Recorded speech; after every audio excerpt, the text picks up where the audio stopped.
Entonces vamos a ver unos intentos de reformar la iglesia. Algunos de los primeros esfuerzos reformadores eran de los monjes, de órdenes monásticas. Hubo un monasterio en Cluny ahora en lo que es Francia, y fue uno de los primeros esfuerzos por reformar.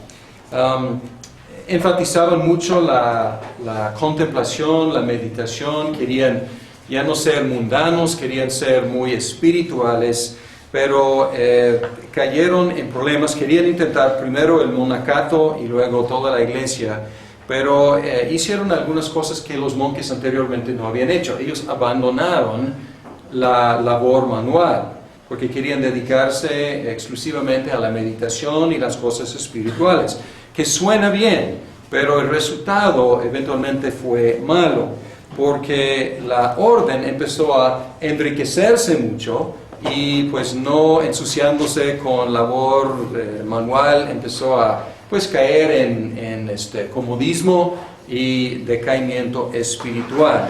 Sin embargo, produjo algunos monjes de importancia, como Bruno de Tula. Y este monje fue nombrado por el emperador para ser el nuevo papa. Pero Bruno rehusó ser nombrado papa por el emperador. ¿Por qué? Porque una de las ideas era, queremos quitar al emperador de estar mezclado con las cosas de la iglesia. No queremos que el emperador esté nombrando ni obispos, ni papas, ni sacerdotes, ni nada. Entonces él decidió marchar descalzo hasta Roma, a ver si la gente de Roma lo quisieran como papa, y así fue. Entonces llegando a Roma, empezaron el clero y también todo el pueblo lo aclamaron y lo nombraron papa, y es León IX. Él se opuso a lo que se llama la simonía. Simonía es la compra y venta de cargos o oficios eclesiásticos. Y tiene su nombre, ¿se acuerdan en el Nuevo Testamento? Simón, que quiso ofrecer dinero para que Pedro le diera la posibilidad de entregar a otros el Espíritu Santo. Y de ahí es simonía. Y era la práctica muy, muy común. También los monjes reformadores querían imponer sobre todos los clérigos el celibato, porque era la norma entre los monjes, pero no era la norma entre los ministros comunes. Entonces los monjes querían imponer sobre todos el celibato. Él podemos marcarlo como monje, como papa reformador. Sin embargo, cometió unos errores bastante serios. Él fue el papa quien envió a un representante, Humberto, uno de sus consejeros, que era muy inflexible. Él lo envió a dialogar con el patriarca de Constantinopla. Y en ese diálogo no se entendieron, y Humberto terminó excomulgando al patriarca y a todas las iglesias leales a él. Entonces fue un gran error enviar a Humberto, un consejero pues, que no captaba la situación oriental y muy inflexible. También León IX cayó en el error de querer ganar por fuerza militar. Y él encabezó un pequeño ejército para combatir a los normandos, que eran los norteños, como los vikingos, que habían tomado posesión del sur de Italia. Y León IX quería expulsar a los normandos y él fue contra ellos. Le fue muy mal, fue derrotado, fue encarcelado por los normandos y él murió un poco después de ser liberado de la cárcel. Otro monasterio en una ciudad también, ¿cómo pronunciamos esto? Citó. lanzó una reforma llamada la Cisterciense, o sea, por el nombre de la ciudad, Citeaux, a la cual se unió un joven, Bernardo de Claraval. Bernardo de Claraval. Las fechas de Bernardo de Claraval son 1091 a 1153. Y este Bernardo, él practicó una mezcla que se había perdido en Cluny, una mezcla de contemplación con la vida práctica. Y en ese monasterio en Citeaux, los monjes se dedicaban a meditación, pero también a la labor manual. Y ellos se ensuciaban con el lodo de la tierra. Entonces, muy espiritual y al mismo tiempo muy práctico. Él se convirtió en el predicador más famoso de toda Europa. Y él predicó la segunda cruzada. Vamos a hablar de las cruzadas.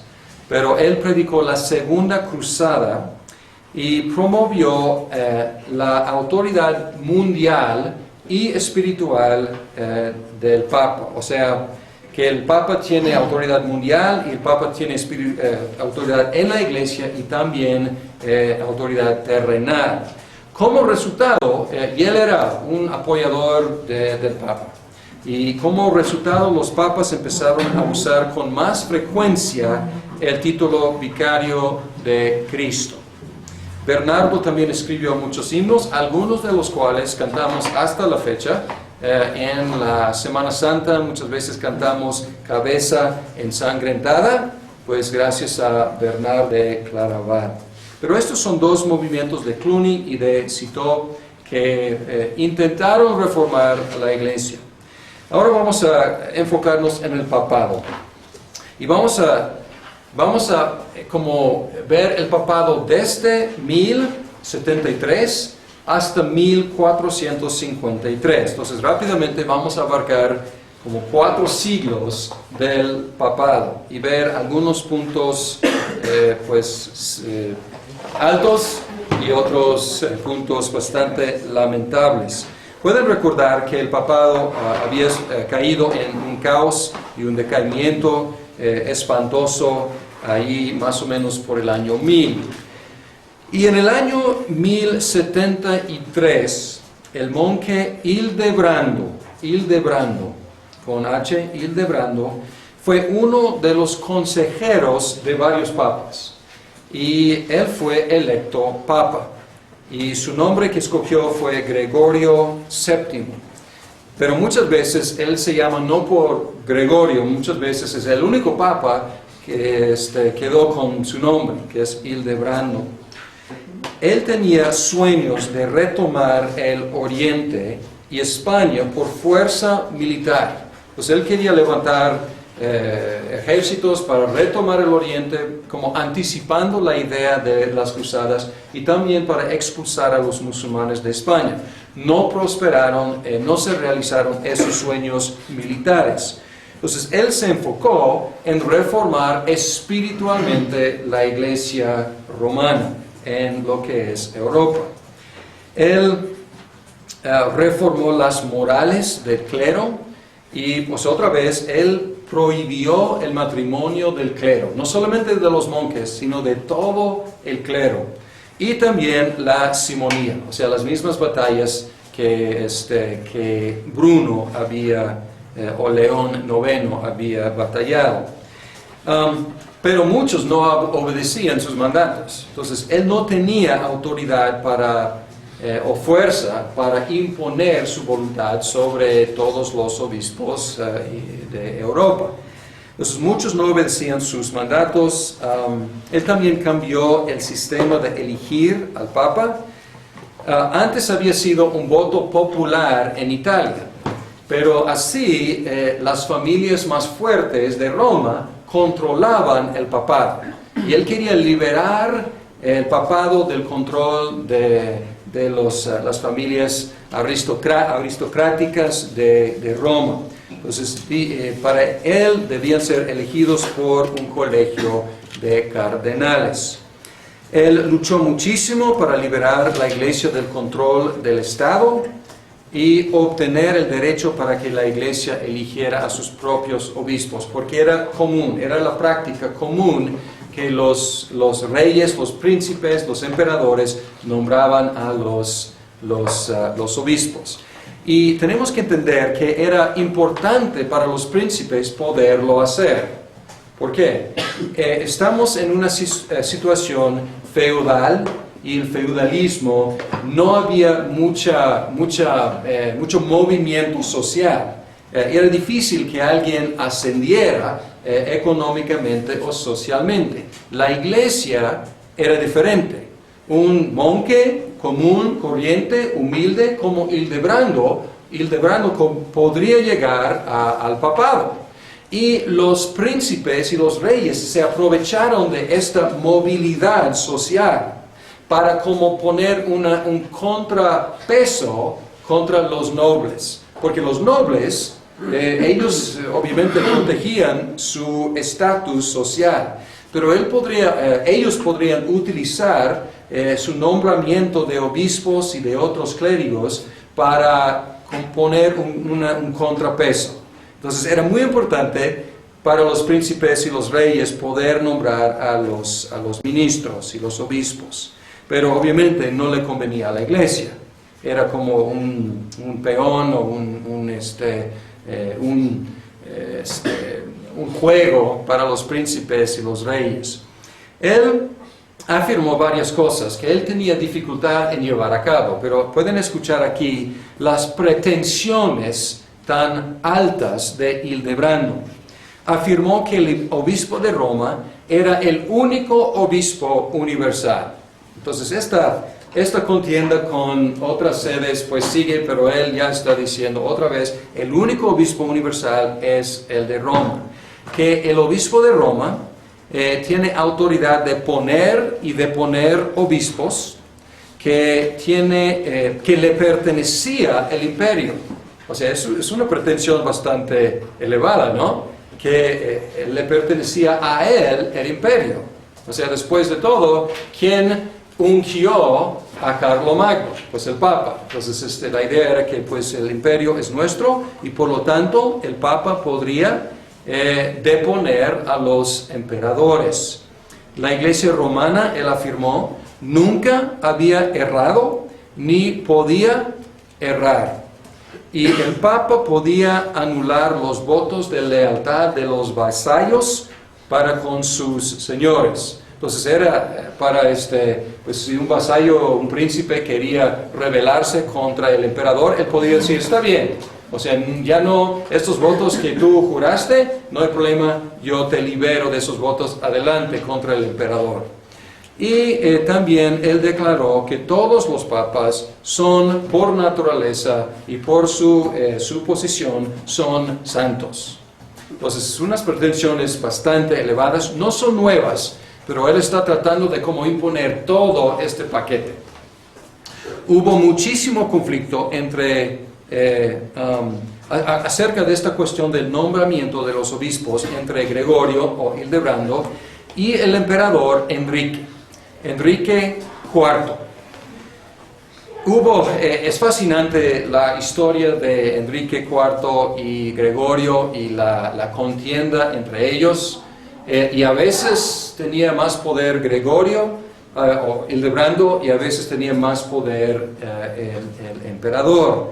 El emperador, pensando que él tenía más poder, él pues iba marchando hacia Roma para enseñar a Hildebrando una lección. Pero como el equilibrio durante su marcha empezó a ir a favor del Papa, entonces más bien el emperador tuvo que estar 3 días tocando la puerta, descalzo, en la nieve, pidiendo audiencia con el Papa. Y luego ya que ganó audiencia con el Papa, pues pidió perdón y el Papa lo perdonó. Y luego salió ya perdonado. El problema es que mientras tanto el Papa había organizado que una dieta eligiera otro emperador. Entonces ya había perdonado al emperador, pero ya había puesto en moción un movimiento para elegir otro emperador. Y el Papa no detuvo esa dieta. Entonces la dieta eligió a otro emperador, Rodolfo. Entonces ya dos emperadores. Entonces obviamente una guerra civil entre los partidarios de cada emperador. Y luego Hildebrando dijo, él profetizó que este malvado Enrique iba a morir pronto en la batalla. Pero Rodolfo murió en una batalla. Y esto como restó autoridad del Papa a pues, quien había profetizado que Enrique iba a morir. Entonces Enrique marchó a Roma, tomó la ciudad y nombró un nuevo Papa para pues, devolverle el favor. Entonces ya él nombró a Clemente III. Gregorio tuvo que pedir ayuda de los normandos que estaban ahí en el sur de Italia y ellos llegaron a Roma pues para ayudar al Papa, pero lo que hicieron fue saquear y destruir la ciudad de Roma. Gregorio o Hildebrando murió en exilio, habiendo perdonado a todos sus enemigos, menos a Enrique IV y a Clemente III, a quienes él consignó a la tormenta eterna. Su imposición del celibato monástico sobre todo el clero eventualmente prosperó, como bien saben ustedes, hasta la fecha.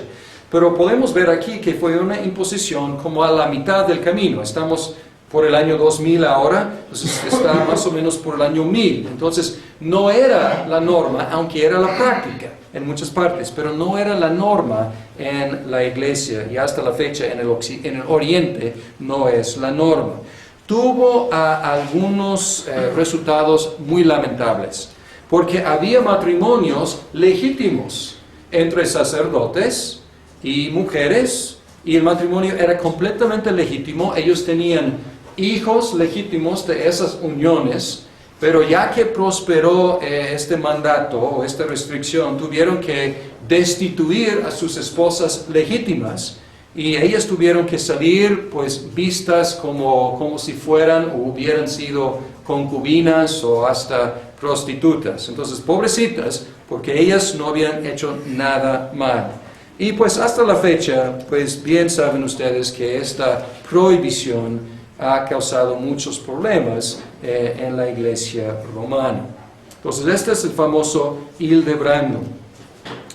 Ahora otro, Urbano II. Él restauró algo del prestigio al papado y él respondió a una petición del Oriente. El Oriente pedía del Papa en Roma ayuda para recuperar la Tierra Santa. Entonces él predicó la primera cruzada en 1095. Después vamos a hablar de las cruzadas en forma corrida, pero él predicó la primera, Bernardo él iba a predicar la segunda. Después de Urbano, y estamos en el año 1099, ascendió Pascual II. Él siguió teniendo conflictos con el emperador. Todavía vivía Enrique IV. Y Pascual, él promovió que el hijo de Enrique, también llamado Enrique, que él se rebelara contra su propio papá. Entonces ya tenemos Enrique IV, Enrique V. Enrique V tiene el apoyo de Pascual para ir en contra de Enrique IV. Y Enrique V y Pascual, ellos llegaron a un acuerdo en el año 1111, o sea, 1111, y un acuerdo muy interesante. Iba a haber una división de Estado e Iglesia.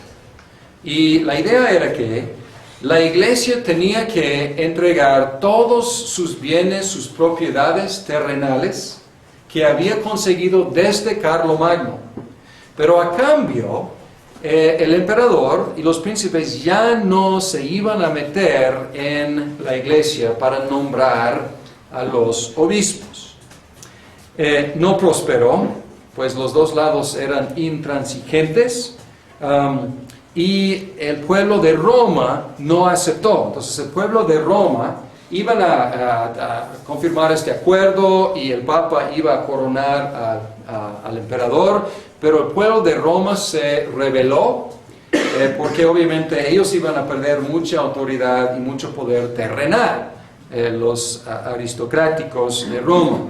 Por lo tanto, Enrique V secuestró, o más bien encarceló al Papa Pascual y toda su corte papal, y los llevó, y después de estar encarcelado durante, pues no me acuerdo cuánto tiempo, pero un encarcelamiento pues bastante duro, el Papa concedió otra vez que el emperador nombrara a los obispos. Luego después, pues no siguió bien la relación y aún después de esto, y después Enrique invadió otra vez a Roma. Pascual tuvo que huir y él murió sin haber logrado su propósito de liberar la iglesia del poder de los reyes. Él había, no solamente con Enrique, también con el rey de Francia, también intentó en Inglaterra, pero pues no se pudo, la verdad. Durante su reino, esto es interesante para nosotros, y estamos hablando del año ahí por 1100, durante su reino, el primer obispo para territorio americano fue nombrado, y se llama Erik Knudsen. Erik Knudsen fue nombrado como obispo de Groenlandia y Vinlandia. Ahora, hay algo de debate en cuanto a qué exactamente es Vinlandia, pero piensan que Vinlandia es lo que es hoy en día la provincia de Newfoundland en Canadá. Entonces es territorio en América. Entonces interesante, como 4 siglos antes del supuesto descubrimiento de América, pues ya hubo obispo romano, por lo menos tocando algo del territorio. Yo no sé quién vivía ahí, parece que una pequeña colonia de los norteños, los vikingos, pero pues es interesante para nosotros que la iglesia había llegado a tocar territorio americano tan temprano. En el concilio de Letrán, o concilio Letrano II, en el año 1123, los derechos del Estado y de la Iglesia se reconocieron. Y temporalmente la relación entre Papa y Emperador se mejoraron. Sin embargo, Inglaterra no era parte del Santo Imperio Romano. La controversia seguía porque Guillermo el Conquistador era un normando, y los que vivían en Inglaterra eran los sajones, los anglos, y Guillermo el Conquistador había ganado allá una importante batalla que le dio la corona de Inglaterra, y él había insistido en seguir nombrando a los obispos. Hildebrando lo toleró, porque Guillermo el Conquistador era reformador. Él quería apoyar otras reformas que Hildebrando quería apoyar. Entonces, como Hildebrando tenía que ser un poco político con Guillermo y tolerar que él siguiera nombrando, porque lo que hizo fue nombrar a obispos reformadores. Entonces, pues bien. Él elevó el arzobispo de Canterbury.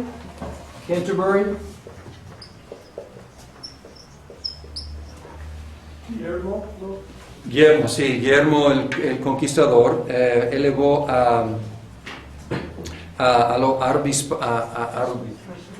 arzobispo de Canterbury, y junto con él ellos empezaron a reformar la iglesia en Inglaterra, y la verdad lograron algo para hacerla más sólida. Guillermo II nombró como obispo de Canterbury un señor Anselmo. Vamos a hablar después acerca de Anselmo. Y Anselmo fue de lo que llamamos ahora Italia, pero llegó ahí a ser el arzobispo en Inglaterra. Sin embargo, después las relaciones entre Anselmo y Guillermo II, y el que siguió a Guillermo II fue Enrique I, se deterioraron. Durante el reino de Enrique II, entonces tenemos Guillermo I, el conquistador, Guillermo II, luego Enrique I, Enrique II. A lo mejor han escuchado del arzobispo Tomás Becket. Él fue asesinado durante el reino de Enrique II. Entonces, pues las cosas no iban todo bien ahí en Inglaterra tampoco. Después de un tipo de reforma, pues otra vez problemazos ahí entre rey y obispo, o arzobispo en este caso. Papa Inocencia. Ya estamos como llegando al otro siglo, estamos en 1198, cuando empezó su papado, Inocencia III. 1198, entonces Inocencio, gracias, tercero, 1198 a 1216. ¿Okay? Entonces un reino bastante largo, 18 años, ¿no? Él declaró, y podemos nombrar a Inocencio como el apogeo del poder papal. Él declaró que el Papa ocupa una posición intermedia entre Dios y el hombre. Es inferior a Dios, pero superior al hombre. Es juez de todos, mas no es juzgado por nadie. Entonces sus pretensiones bastante elevadas. Él utilizó con mucha efectividad la excomulgación, el interdicto, que interdicto es como una excomulgación de una ciudad, digamos, o de una región, decir, pues, los sacramentos no valen en esa ciudad, que es un gran problema para el pueblo creyente. Otros medios también utilizaba para manipular la política de Alemania, Francia e Inglaterra. Él gobernó directamente a Roma e hizo decretos para todo el imperio.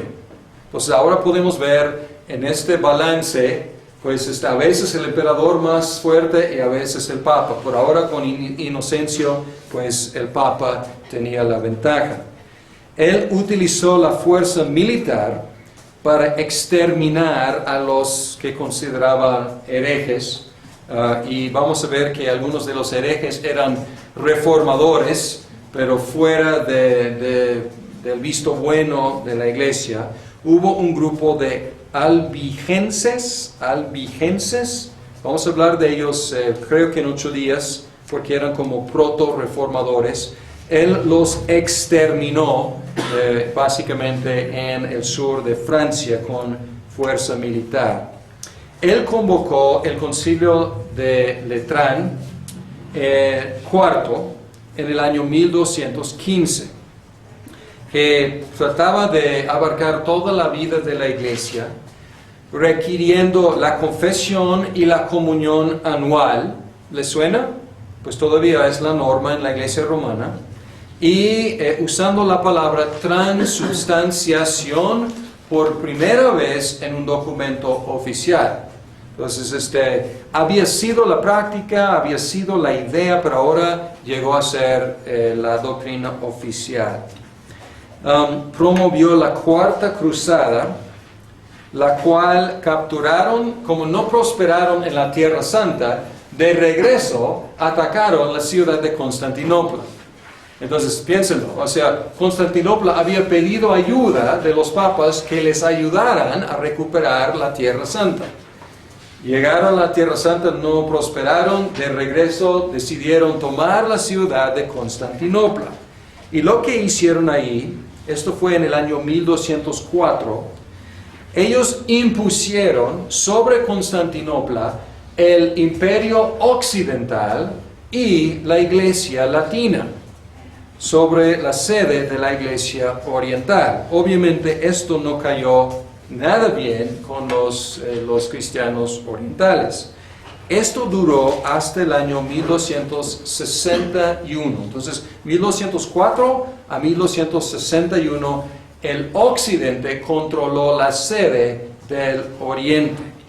Y el efecto fue dañar aún más la relación entre Oriente y Occidente y también debilitó a Constantinopla, preparando para su caída ante los turcos más adelante.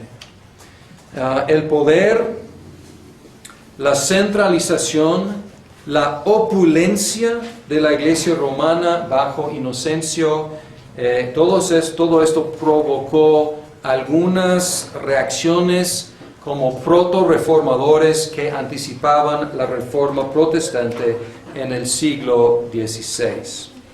Ahora el Papa Gregorio IX, sus fechas 1227 a 1241, es Gregorio IX.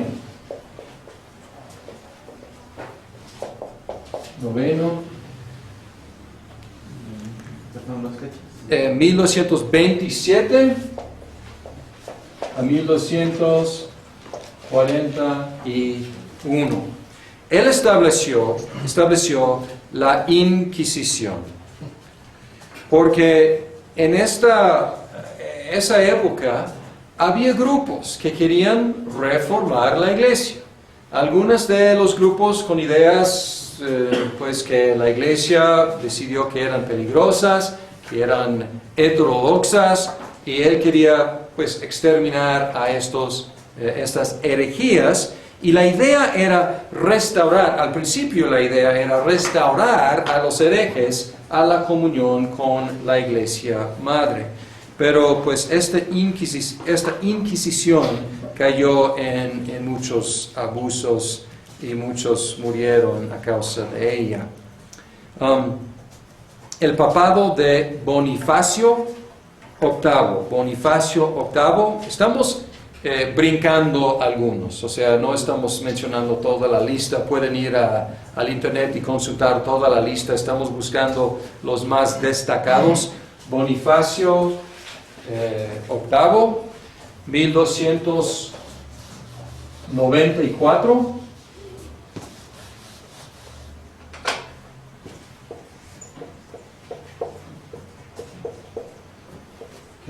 Dije octavo, 1294 a 1303. Si Inocencio marcó el apogeo, pues Bonifacio VIII, su reino marcó un gran decaimiento del poder del Papa. Francia ejercía mucho poder sobre la iglesia.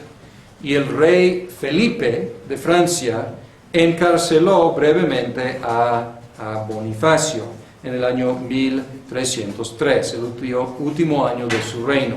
Entonces terminó pues siendo encarcelado, su último año. Después, el rey francés trasladó la sede de la iglesia romana a Avignon, en Francia, para pues mejor controlar la iglesia. Entonces ahora podemos ver quién tiene el poder. Y duró en Francia de 1305 a 1378. Más o menos 70 años. ¿Cuánto tiempo estuvieron los judíos en Babilonia? 70 años. Por eso, ese periodo se llama el cautiverio babilónico de la iglesia, porque ahí estuvo cautivo en Francia, y los papas eran títeres del rey de Francia.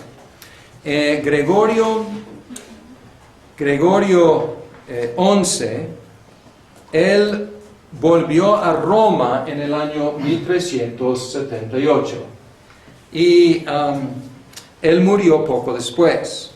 En ese mismo año, los cardenales eligieron a Urbano VI en Roma. Entonces ya, pues, Gregorio XI, él muere, Urbano VI, pero Urbano VI empezó a actuar en una forma irracional. O sea, parece que no era una persona estable mentalmente o emocionalmente. Luego los cardenales anularon su elección y eligieron a Clemente VII, un francés que fue coronado como papa en Aviñón. Ok, pero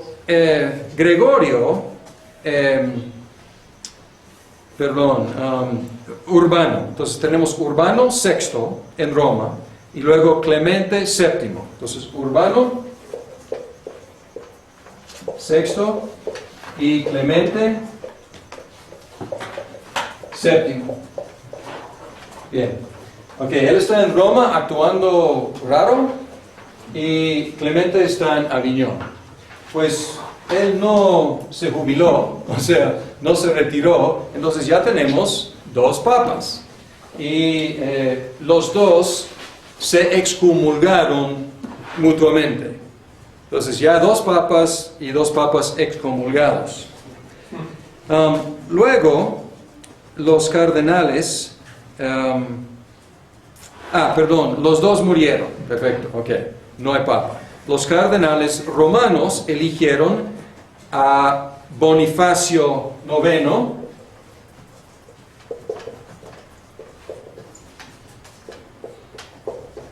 y los cardenales franceses, ellos eligieron a Benedicto XIII.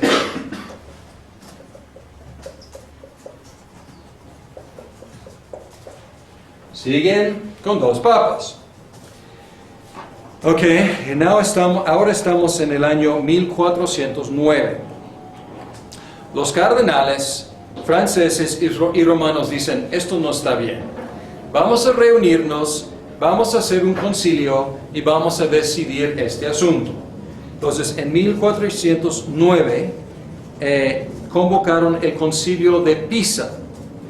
Depusieron a los dos papas e eligieron a un nuevo, Alejandro V, teniendo como resultado tener 3 papas, porque estos no iban a renunciar. Entonces lograron, en lugar de ya resolver el asunto, ya hay 3 papas, cada uno considerándose legítimo. En el año 1414 llamaron otro concilio en Constanza para decidir entre los 3 papas. Todos fueron depuestos y eligieron a otro, Martín V, en el año 1417. Entonces este concilio duró 4 años, 1414 a 1418. Y en 1417 ellos por fin ya depusieron a los 3 y eligieron a un nuevo Martín V. Otra cosa que hicieron, y esto básicamente ya funcionó, ya no, o sea, no hubo 4, no, o sea, ya pudieron ya tener un solo papa. Pero lo que hizo en ese concilio fue muy interesante, porque el concilio se declaró la máxima autoridad en la iglesia. y es un concilio reconocido por la Iglesia Católica Romana. En ese concilio, el concilio dijo que el concilio mismo de todos los obispos es la máxima autoridad. Y ellos eligieron a Martín V. Pero inmediatamente Martín V, llegando al papado, y todos sus sucesores intentaron socavar el trabajo de los concilios y restaurar al papado su poder perdido. En ese concilio también hicieron algo lamentable. Hubo un reformador, Juan Hus, H-U-S, de Bohemia.